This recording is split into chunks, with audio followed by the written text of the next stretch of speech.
मैं गरिमा अग्रवाल आप सभी का वंदन करती हूँ, अभिनंदन करती हूँ। कार्तिक महात्म्य में तीसरा अध्याय। पिछले अध्याय में हमने जाना कि भगवान श्री कृष्ण महाराज ने सत्यभामा को उनके पूर्व जन्म के पुण्य के प्रभाव के बारे में बताया, जिसे जानकर सत्यभामा अति प्रसन्न हुई। आइए अब जानते हैं आगे की कथा। सत्यभामा बोली, आप सभी काल में व्यापक और सभी काल आपके आगे समान है। फिर यह कार्तिक मास ही सब मासों में श्रेष्ठ क्यों है? सब तिथियों में एकादशी और सब मासों में कार्तिक मास को ही आप अपना प्रिय क्यों बतलाते हैं? इसका कारण कहिए। भगवान कृष्ण बोले, हे प्रिय, तुमने मुझसे बहुत अच्छी बात पूछी है। सुनो, मैं तुमको इसका कारण बतलाता हूँ। ध्यान से सुनो। इसी प्रकार एक बार महाराज बेन के पुत्र राजा पृथु ने प्रश्न के उत्तर में देव ऋषि नारद से प्रश्न किया था और श्री नारद जी ने उसे कार्तिक मास की महिमा बतलाई थी। राजा पृथु के प्रश्न के उत्तर में देव ऋषि नारद ने कहा था, हे राजन, एक समय शंख नामक एक राक्षस बड़ा बलवान और अत्याचारी हो चुका था। उसने अपने अत्याचारों से तीनों लोगों को कंपायमान कर दिया था। उस शंखासुर ने स्वर्ग में रहने वाले देवताओं को जीतकर इंद्र आदि दशों लोकपालों के अधिकारों को छीन लिया था। उससे डरकर सभी देवता सुमेरु पर्वत की गुफाओं में कुटुंबियों के साथ बहुत दिनों तक छिपे रहे। उधर जब शंख को पता चला कि देवता आनंद से सुमेरु पर्वत पर रहने लगे हैं, तो उसने सोचा कि ऐसी कोई दिव्य शक्ति जरूर है जिसके कारण अपना अधिकार छीन जाने पर भी देवता बलवान होते हैं। यह सोचते सोचते वह इस परिणाम पर पहुंचा कि सब वेद मंत्रों के बल से ही बलवान हो रहे हैं।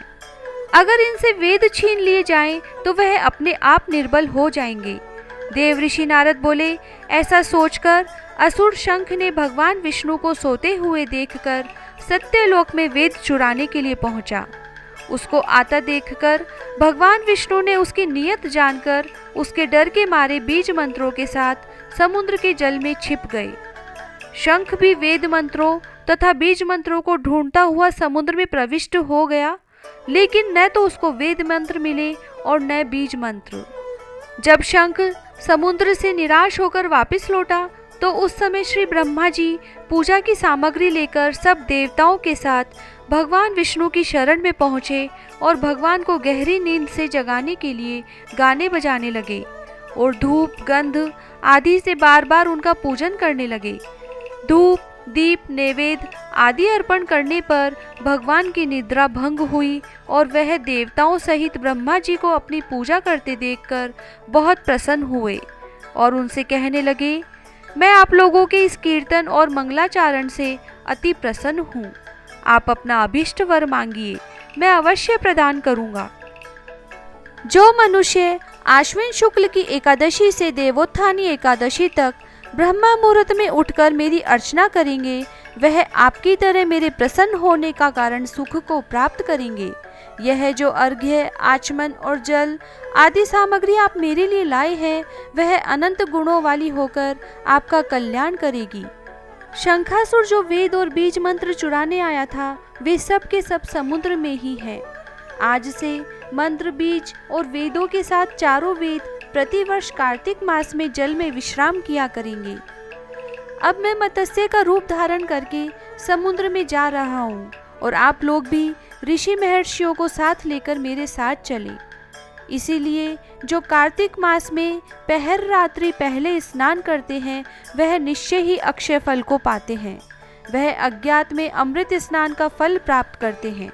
हे देवेंद्र, जो कार्तिक मास में व्रत करते हैं, उन्हें सब प्रकार से धन, पुत्र पुत्री आदि देते रहना। उन्हें सब आपत्तियों से बचाते रहना। हे धनपति कुबेर, मेरी आज्ञा अनुसार तुम उनका धन धान्य बढ़ाते रहना, क्योंकि इस प्रकार का आचरण करने वाला प्राणी मेरा रूप धारण करके जीवन मुक्त हो जाता है।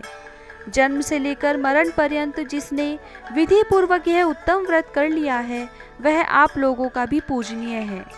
आप लोगों ने मुझे कार्तिक शुक्ल एकादशी तिथि को जगाया है, इसीलिए यह एकादशी मान्य है और मुझको बड़ी प्रिय है।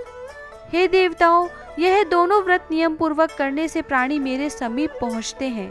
इन व्रतों के करने से जो फल मिलता है वह अन्य व्रतों से नहीं मिलता। इसीलिए हर मनुष्य को सुखी और निरोग रहने के लिए कार्तिक महात्म्य और एकादशी कथा सुनते हुए उपयुक्त नियमों का पालन करना चाहिए। जय श्री राधे। तीसरा अध्याय समाप्त।